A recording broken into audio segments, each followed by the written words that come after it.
بعض اوقات جب یہ تکبر کی بات ہوتی ہے نا تو دلوں میں خیال ہی آتا ہے یہ پیسے والے تکبر کرتے ہیں، ہم تو غریب لوگ ہیں، ہم کہاں تکبر کرتے ہیں۔ یہ بھی بڑی غلط فہمی ہے۔ تکبر کے علماء نے 8 ریزن لکھے ہیں۔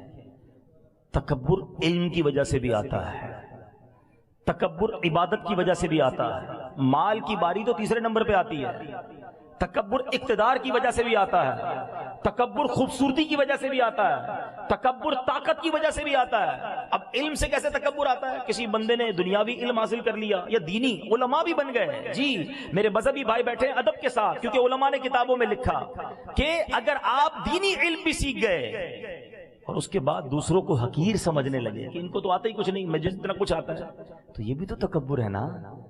علم اس لیے نہ سیکھو کہ لوگوں کو حقیر جاننے لگ جاؤ، اس لیے سیکھو کہ لوگوں کو بلا کر علم دین سکھائیں گے۔ علم بھی تکبر لاتا ہے۔ عبادت تکبر کیسے لاتی ہے؟ کوئی بندہ 5 ٹائم کا نمازی بن جائے، قرآن پڑھنے لگ جائے، پھر کہ دیکھو لوگ تو کچھ بھی نہیں کرتے، یہ تو جمعے کی نماز نہیں پڑھتا، میں تہجد بھی پڑھتا ہوں۔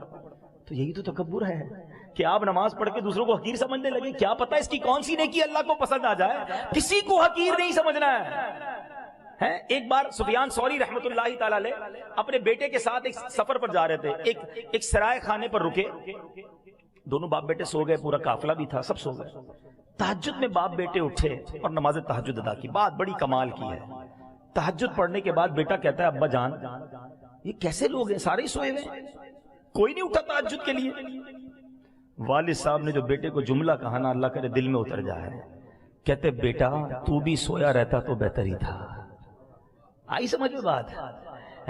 بیٹا تو بھی سویا رہتا تو ٹھیک تھا، تہجد پڑھ لی، اب تجھے سارے حقیر لگنے لگ گئے، اس سے بہتر تو بھی سویا رہتا تو ٹھیک تھا۔ عبادت کرو، روزے رکھو، حج کرو، نمازیں پڑھو، مگر دوسروں کو حقیر نہ سمجھو۔ مجھے کیا معلوم میری ساری عبادتیں کہیں منہ پہ نہ مار دی جائیں۔ ڈرتے رہو اللہ جو کیا قبول کر لے۔ مالک ناقص ہوں، کمزور ہوں، جیسی ٹوٹی پھوٹی ہے تیری شان کے لائق نہیں، یہ ٹوٹے سجدے تو نے ہی قبول کرنے ہیں۔ تھوڑے سجدے کر کے پھولے نہیں سماتے، حاجی صاحب، نمازی صاحب، سخی صاحب بن جاتے، نہ کرو ایسا۔